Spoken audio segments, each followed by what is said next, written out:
Now, last night, after the debate, here we had a little forum on Sky News. I said Albanese had to win in that debate overall. He didn't fall flat in his face after a terrible first week. And Albanese, I thought, sounded warm. He sounded compassionate. While the Prime Minister, he was full of statistics. Albanese talked more about the future. Scott Morrison, more about his past. So I really gave it to Albanese. But I did say there was one exchange in that debate that could, though, be the gotcha that hurt Anthony Albanese. It was the bit from the debate that was easy to run in the media and I thought would run in the media, but gee, it turns out I was wrong. Now, I thought that bit that would have had and should have had the most attention was when for the third time, not the first time, not the second time, but the third time in this election campaign, Anthony Albanese couldn't remember the most basic thing about his own border policies, what they are and what they were. Now, already in this campaign, Albanese had falsely suggested that he didn't back offshore detention. Then he falsely claimed that Labor did back temporary protection visas. It's like, what's my policy? Is it the one that I had before? Is it the one I have now? I can understand his confusion. But last night, even more amazing, this is the most amazing of the three, came this. Albanese unbelievably claiming that the Rudd government, when he was Deputy Prime Minister even, that the Rudd government never opposed turning back boats of illegal immigrants. I was the Deputy Prime Minister when we established offshore processing. I was the Deputy Prime Minister when that happened. And what we've said is we have the same position on offshore processing, on settlement in third countries, and the same position on boat turnbacks. This just floors me. Was Anthony Albanese asleep back then? Because turning back the boats was the first and the biggest promise of the Liberals under Tony Abbott. And it was a plan that the Labor government, featuring Deputy Prime Minister Anthony Albanese, hysterically claimed could lead to war with Indonesia and must be rejected. The big issue in this is how could Albanese, the leader of the Labor Party, be so amazingly forgetful, so ignorant of his own policy here? And a policy that cost them government last time. It is just so bizarre. Anyway, that's what I thought was a big gotcha moment last night. But little did I know what Labor and the media left, the ABC especially, what they would seize on instead from the debate. And it was this. And if you haven't seen it before, you try to figure out why this has turned into an attack on Scott Morrison. Here he is answering a question from a woman with an autistic son. I have a 4-year-old autistic son. We are grateful to receive funds through the NDIS. I've been told to give my son the best future, I should vote Labor. Jenny and I have been blessed. We've got 2 children that haven't had to go through that. And so for parents with children who are disabled, I can only try and understand. Well, here we go. You know what Morrison meant. I know what Morrison meant.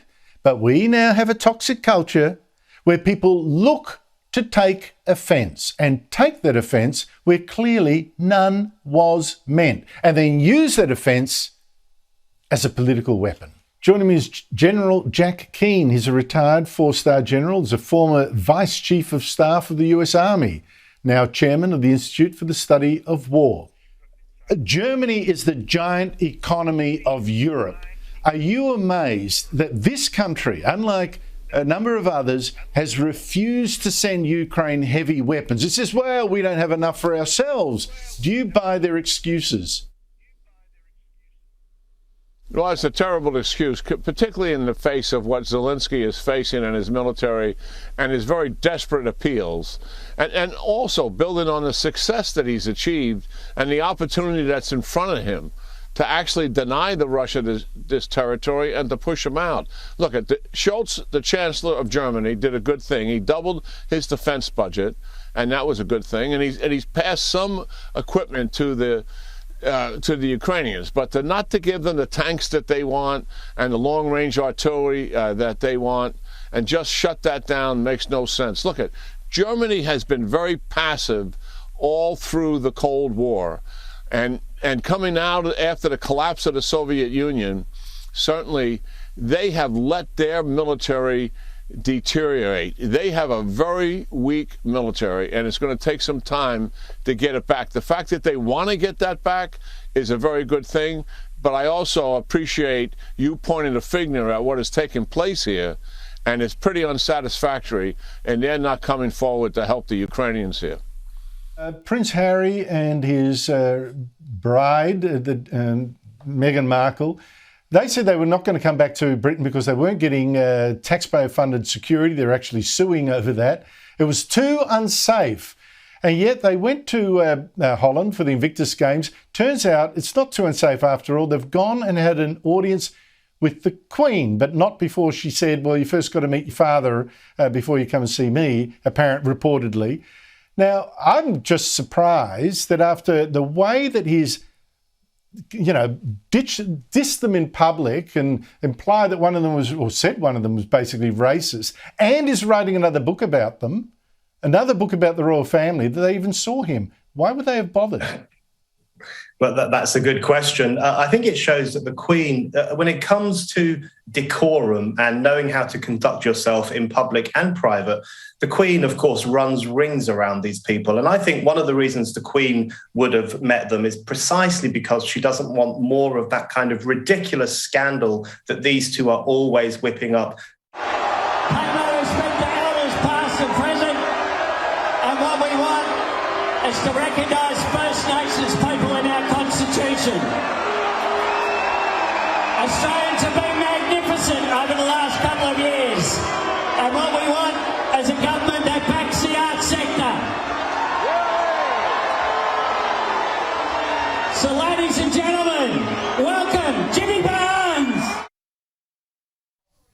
James, two things about that. One is that the boos turned to cheers when he decided to throw money at the arts crowd. Oh, suddenly, hey, there we go, yeah. Our Cha-ching. money. Yeah, exactly. Well, but the other thing is, there's more at the start where the booing, that booing went on for a long time. Well, I couldn't show the whole lot.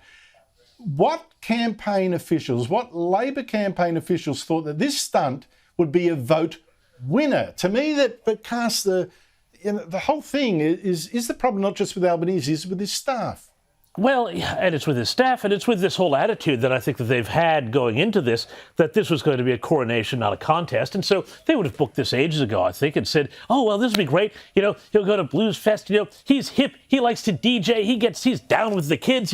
He quotes the Ramones in his speeches. This will be great. But it's this sort of cluelessness in the way they've organized the campaign. And it is just, I think, Andrew, we are seeing this guy shrinking before our very eyes because he just seems to become a smaller and smaller candidate here every single day, with not just getting booed at Blues Fest. I mean, sure, a crowd will always boo a politician, but, again, this may have been something else entirely, but just, inability to just get through a day without having a stumble. You've got to think that the Labor campaign is really rattled at this point. The Greens. This is really frightening.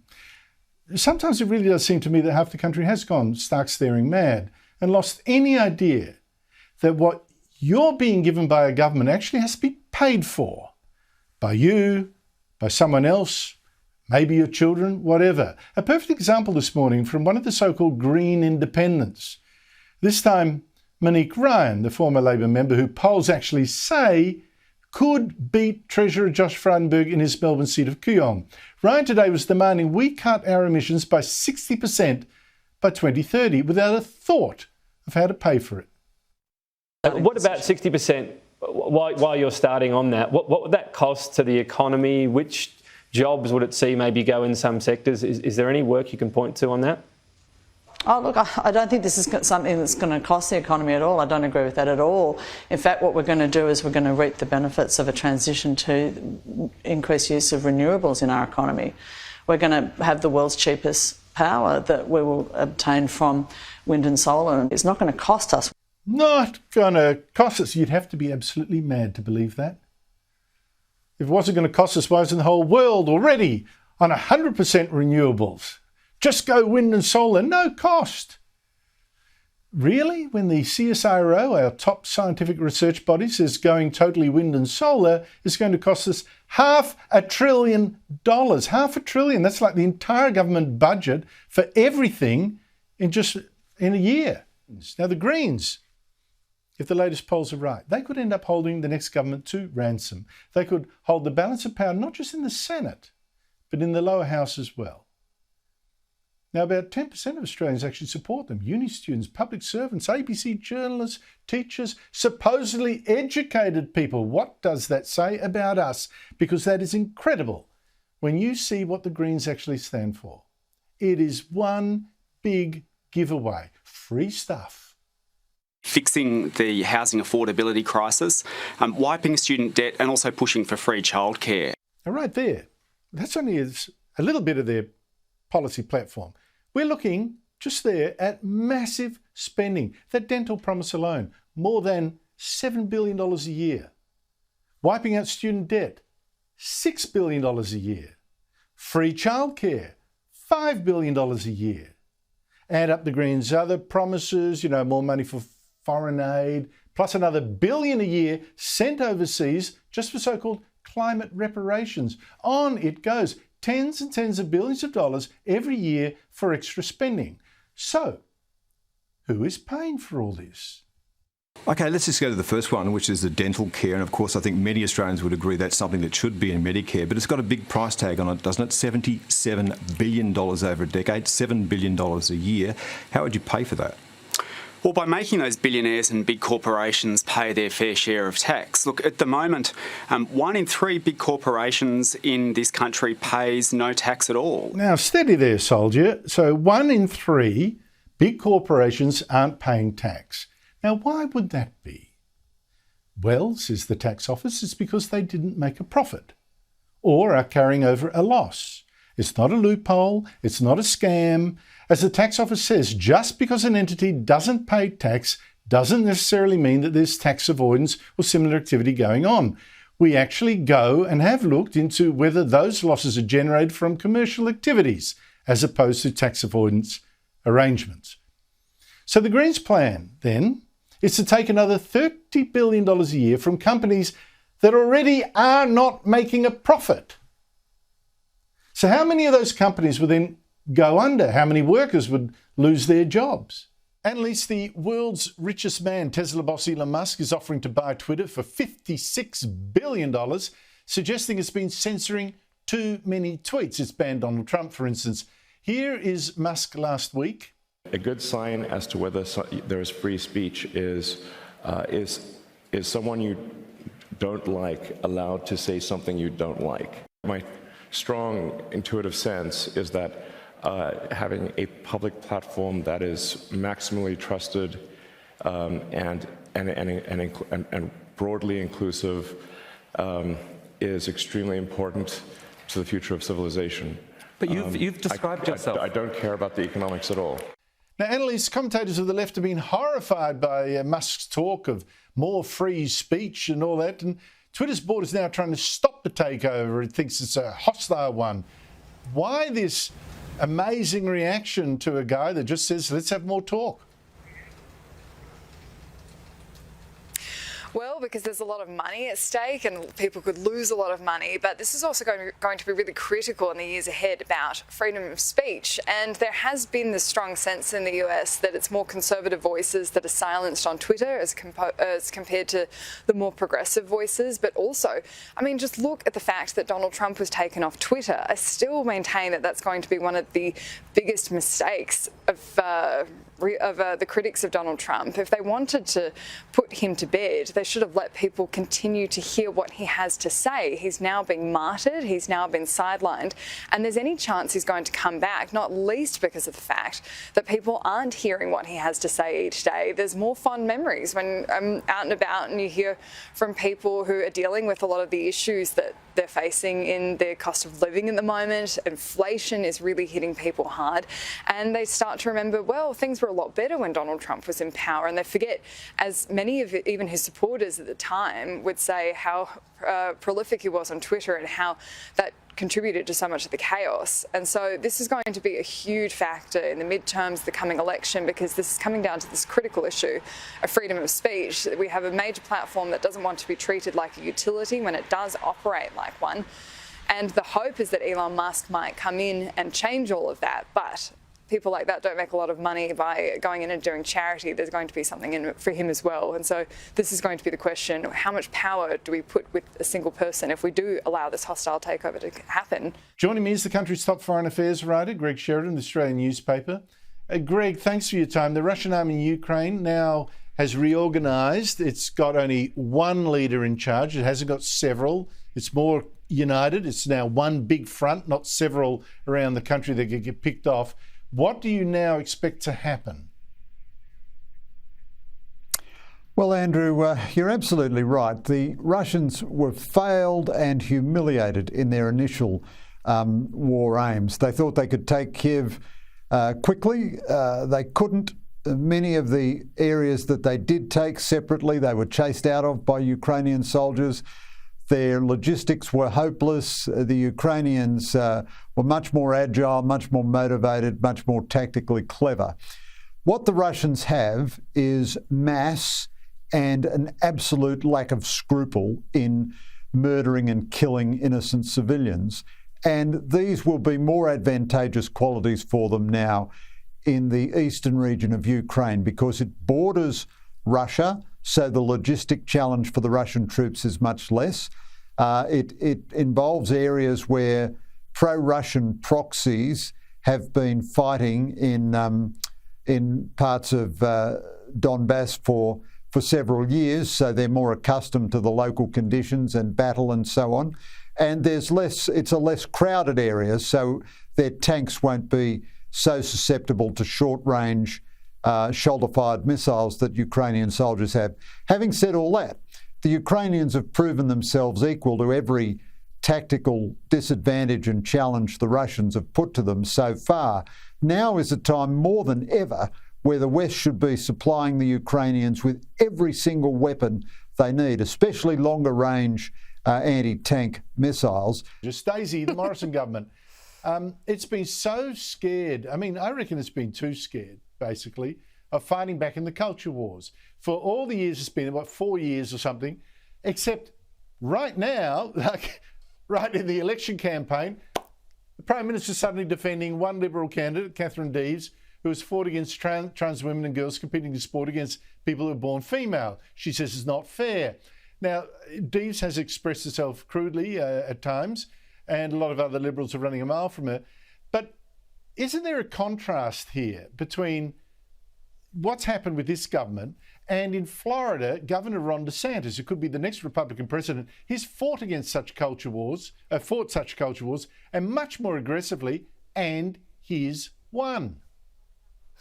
Yep, honestly, Andrew, Scott Morrison and so many Conservative politicians, they really could stand to take a leaf out of the Ron DeSantis playbook when it comes to the culture war. The reason I think he is so beloved, not just in Florida, but from Conservatives all over the world, is because he fights these battles and he wins them. He tackles them head on and he gets results. I mean, particularly when it comes to parental rights in schools, like he's banned critical race theory being taught in schools, which was a huge victory. Recently, he's signed a parental rights bill that prevents teaching children in years K to 3 about sexual orientation and gender identity. That was a huge win, getting very inappropriate stuff out of the classrooms. And most recently, what he's done is he's retaliated against Disney because they came out and condemned his parental rights bill, the most recent one about gender identity and sexual orientation. They said, terrible things. They said, oh, this is awful, blah, blah, blah, blah, blah. He has retaliated by taking away some of their special tax privileges and their district privileges, which is going to quite literally affect their bottom line. And he's really done it as a statement to say, don't bite the hand that feeds you. And it will absolutely sink home. And people adore him for it. I do not understand why the Liberal Party has such a problem with it. As Andrew Breitbart said, politics is downstream from culture. If you want to affect how people think and also how they vote, you need to engage with them on a cultural level. So Scott Morrison, study the Ron DeSantis playbook, please, if you want to win this election.